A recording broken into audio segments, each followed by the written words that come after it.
Hello বন্ধুগণ, আমি সাধনা। নতুন একটা ঝাঁকানাকা রেসিপিতে তোমাদের সবাইকে স্বাগত জানাই। আজকে আমি তোমাদের সাথে শেয়ার করছি ভীষণ হেলদি আর টেস্টি দেশি মাগুর মাছের ঝোল। মাগুর মাছ এইভাবে রান্না করলে মাংসের স্বাদকেও হার মানিয়ে যাবে, তাও আবার অল্প মশলায়। খেতে অসাধারণ টেস্টি হয়। তো রেসিপিটি প্রথম থেকে শেষ পর্যন্ত দেখার জন্য তোমাদের কাছে অনুরোধ রইল। তো চলো দেখে নেওয়া যাক আজকের রেসিপি। তো মাগুর মাছের টেস্টি টেস্টি ঝোল বানানোর জন্য এখানে আমি দুটো দেশি মাগুর মাছ নিয়েছি। মাগুর মাছ দুটোকে প্রথমে খুব ভালো করে কেটে ধুয়ে পরিষ্কার করে নিতে হবে। মাগুর মাছের গায়ে একটা ন্যালনেলে ভাব থাকে, সেটাকে খুব ভালো করে ঘষে ঘষে তুলে নিতে হবে। তো এখন মাগুর মাছটাকে ম্যারিনেট করে নিতে হবে। তার জন্য সামান্য পরিমাণে লবণ, হলুদ গুঁড়ো আর 1 চামচ দিয়ে দিলাম কাঁচা সর্ষের তেল। 1 চামচ কাঁচা সর্ষের তেল অবশ্যই দেবে, তাহলে এই মাগুর মাছটা যখন ভাজবে না একটুও ফাটবে না। তো দেখো, খুব ভালো করে নুন, হলুদ আর একটু কাঁচা সর্ষের তেল দিয়ে মাগুর মাছটাকে ম্যারিনেট করে একটা সাইডে রেখে দেবো। ততক্ষণে আমি একটা মশলা তৈরি করে নেব। তো আজকের এই সমস্ত বাটা মশলাগুলো আমি শিলের মধ্যেই বেটে নেব। তার জন্য 1 ইঞ্চি মতো আদাকে একদম ছোট্ট ছোট্ট পিস করে কেটে দিয়ে দিলাম। আর দিয়ে দিলাম 4টে শুকনো লঙ্কা। এখন এই শুকনো লঙ্কা আর আদাটাকে একদম মিহি করে বেটে নেব।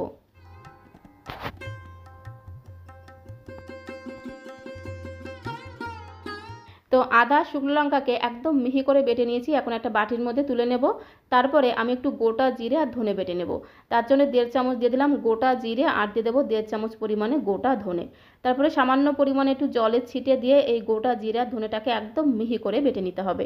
সমস্ত মশলাটা আমি শিলের মধ্যে বেটে নিচ্ছি, তোমরা চাইলে কিন্তু মিক্সিং জারের মধ্যেও বেটে নিতে পারো, তাতে কোনো সমস্যা নেই। তো অল্প পরিমাণে জল দিয়ে একদম ঝাঁকানাকা করে, মানে ঝটপট করে এই গোটা জিরে আর ধনেটাকেও কিন্তু একদম মিহি করে বেটে নিতে হবে। তো বন্ধুগণ, দেশি মাগুর মাছের ঝোল যদি এইভাবে বাটা মশলায় রান্না করা যায় না, মাংসের স্বাদও এর কাছে হার মানিয়ে যাবে। অসাধারণ টেস্টি খেতে হয়। তো সমস্ত মশলাটা আমি বেটে নিলাম, এখন রান্নাটা করে নিতে হবে। তার জন্য চলে আসলাম কড়াইয়ের কাছে। গ্যাসের ফ্লেমটা অন করে দিয়ে একটা কড়াই বসিয়ে দিয়েছি, আর কড়াইটাকে প্রথমে খুব ভালো মতো গরম করে নিতে হবে। কড়াইটা যখন খুব ভালোভাবে গরম হয়ে যাবে, কড়াইতে দিয়ে দিলাম 3 থেকে 4 চামচ সর্ষের তেল। রান্নাটা অবশ্যই সর্ষের তেলে করতে হবে, তাহলে মাগুর মাছের ঝোলের টেস্ট দ্বিগুণ বেড়ে যাবে। তো মাছটাকে একটু বেশি তেলে ভাজতে হবে, তাহলে খেতে কিন্তু দারুণ লাগবে। 3 থেকে 4 চামচ সর্ষের তেল দিয়ে তেলটাকেও প্রথমে খুব ভালো করে গরম করে নিতে হবে। তেল থেকে যখন অল্প অল্প ধোঁয়া উঠতে শুরু করবে, তখন আগে থেকে ম্যারিনেট করা মাগুর মাছগুলোকে তেলের মধ্যে দিয়ে দিতে হবে। গ্যাসের ফ্লেমটা মিডিয়ামে রেখে এপিট ওপিট উল্টে পাল্টে মাছগুলোকে ভেজে নিতে হবে।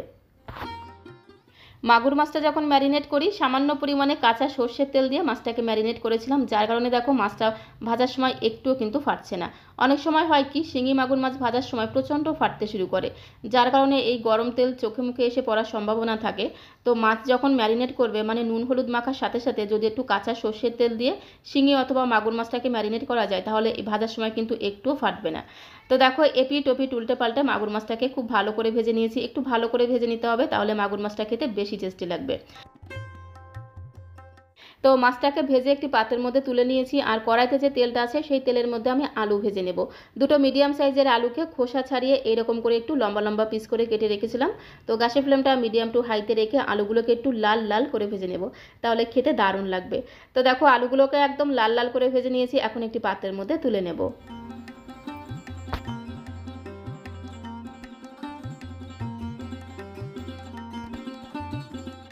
তো আলুগুলোকে একদম লাল লাল করে ভেজে একটি পাত্রের মধ্যে তুলে নিলাম। কড়াইতে যে তেলটা আছে সেই তেলের মধ্যে আমি 1/2 চামচ দিয়ে দিলাম গোটা জিরে ফোড়ন। ফোড়নটাকে খুব সুন্দর করে একদম ঘোটানাটা করে একটু ভেজে নিতে হবে। ফোড়ন থেকে যখন খুব সুন্দর একটা ভাজা ঘ্রাণ বেরিয়ে আসবে, তখন আমি এর মধ্যে একে একে সমস্ত বাটা মশলাটা দিয়ে দেবো। তো প্রথমেই দেখো, আদা শুকনো লঙ্কা বাটা দিয়ে দিলাম। আর এখানে আমি 1 ইঞ্চি মতো আদা, 4টে শুকনো লঙ্কাকে একদম মিহি করে বেটে রেখেছিলাম, সেই বাটা মশলাটা দিয়ে একটু নেড়ে চেড়ে মিশিয়ে নিয়ে এর মধ্যে আমি গোটা জিরে আর ধনে বেটে রেখেছিলাম, সেই বাটা মশলাটা দিয়ে দিলাম। এবারে আবারও খুব সুন্দর করে একদম ঘোটানাটা করে মিশিয়ে নেব। গ্যাসের ফ্লেমটা মিডিয়াম টু লোয়ে রেখে মশলাটাকে কষিয়ে নিতে হবে। খুব ভালো করে মিশিয়ে নেওয়ার পরে এর মধ্যে আমি দিয়ে দেবো স্বাদ মতো লবণ। তো স্বাদ মতো লবণ দিয়ে দিলাম, আর পরিমাণ মতো দিয়ে দিলাম হলুদের গুঁড়ো। তারপরে খুব সুন্দর করে একদম ঘোটানাটা করে মশলাটাকে কষিয়ে নিতে হবে। তো তার আগে আমি মশলার মধ্যে একটু দিয়ে দেবো জল। তো মশলার বাটিটা ধুয়ে বেশ কিছুটা জল আমি দিয়ে দেবো। মশলা কষানোর সময় যদি একটু জল দিয়ে মশলাটাকে কষানো হয়, তাহলে মশলাটা তলা দিয়ে পুড়ে যাবে না, আর ঝোলের টেস্টটাও কিন্তু দারুণ হবে। গ্যাসের ফ্লেমটা মিডিয়াম টু লোয়ে রেখে কন্টিনিউ নেড়ে ছেড়ে মশলাটাকে কষিয়ে নেব। তো দেখো, মশলাটা খুব ভালো মতো কষিয়ে নিয়েছি। মশলা থেকে দেখো তেল ছাড়তে শুরু করেছে। যখন দেখবে মশলা থেকে তেল ছাড়তে শুরু করেছে, তখন আমি এর মধ্যে আগে থেকে ভেজে রাখা আলুর পিসগুলোকে দিয়ে দেবো। আলুগুলো যেহেতু আগে থেকে খুব ভালো করে ভাজা ছিল, তাই খুব বেশি সময় ধরে মশলার সাথে কষানোর কোনো প্রয়োজন নেই। জাস্ট 2 মিনিট সময় ধরে আলুগুলোকে মশলার সাথে কষিয়ে নিতে হবে। গ্যাসের ফ্লেমটা মিডিয়াম টু লোয়ে রেখে আলুগুলোকে মশলার সাথে 2 মিনিট সময় ধরে কষিয়ে নিয়েছি। তো এখন আমি এর মধ্যে দিয়ে দেবো পরিমাণ মতো গরম জল। অবশ্যই একটু গরম জল দেওয়ার চেষ্টা করবে, তাহলে মাগুর মাছের ঝোলের টেস্ট জাস্ট দ্বিগুণ বেড়ে যাবে।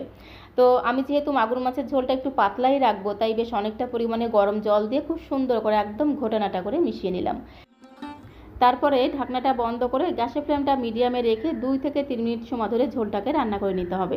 তো এখন আমি তোমাদের 2 থেকে 3 মিনিট পরে ঢাকনাটা খুলে দেখাচ্ছি। ঝোলটা দেখো খুব সুন্দরভাবে ফুটে গেছে। খুন্তি দিয়ে আরও একবার খুব ভালো করে একটু মিশিয়ে নিতে হবে। তারপরে এর মধ্যে আগে থেকে ভেজে রাখা মাগুর মাছের পিসগুলোকে দিয়ে দিতে হবে। তো দেখো একদম ঝাঁকানাকা করে মানে ঝটপট করে মাগুর মাছের পিসগুলোকে দিয়ে দিলাম। তারপরে আমি এর মধ্যে 2টো পাকা টমেটো দিয়ে দিলাম। 2টো মিডিয়াম সাইজের পাকা টমেটোকে এরকম একটু বড় বড় পিস করে কেটে নিয়েছিলাম। দেখতেও ভালো লাগবে, আবার খেতেও কিন্তু দারুণ লাগবে। টমেটোর পিসগুলোকে এই সময় দিতে হবে, তাহলে একেবারে গলে যাবে না, একটু গোটা গোটা থাকবে, খেতে কিন্তু দারুণ লাগবে। 3টে চেরা কাঁচা লঙ্কা দিয়ে আরও একবার ঝোলটাকে খুব ভালো করে মিশিয়ে নিলাম। তারপরে আবারও ঢাকনাটা বন্ধ করে 3 থেকে 4 মিনিট সময় ধরে ঝোলটাকে রান্না করে নেব। গ্যাসের ফ্লেমটা মিডিয়ামে রেখে আরও কিছু সময় ধরে মাছের ঝোলটাকে রান্না করে নিয়েছি। মাগুর মাছের ঝোল একদমই রান্না করা হয়ে গেছে। নামানোর আগে আমি এর মধ্যে দেবো সামান্য একটু বাটা গরম মশলা। 2টো এলাচ, লবঙ্গ, দারচিনি একসঙ্গে একদম ঝাঁকানাকা করে বেটে রেখেছিলাম। তো 1 চামচের 3 ভাগের 1 ভাগ দিয়ে দিলাম বাটা গরম মশলা। খুব সুন্দর করে একটু ঘোটানাটা করে মিশিয়ে নিলেই তৈরি হয়ে যাবে দুর্দান্ত স্বাদের টেস্টি মাগুর মাছের ঝোল।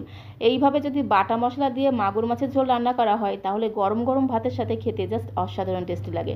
তো মাগুর মাছের ঝোল আমি গরম ভাতের সাথে সার্ভ করে দিলাম। তো আজকের এই বাটা মশলা দিয়ে মাগুর মাছের ঝোল রেসিপিটা তোমাদের কাছে কেমন লাগলো অবশ্যই কমেন্ট বক্সে লিখে জানিও। ভালো লাগলে প্লিজ একটা লাইক করে দিও, নতুন বন্ধু হয়ে থাকলে চ্যানেলটিকে সাবস্ক্রাইব করে দিও। সবাইকে অসংখ্য ধন্যবাদ।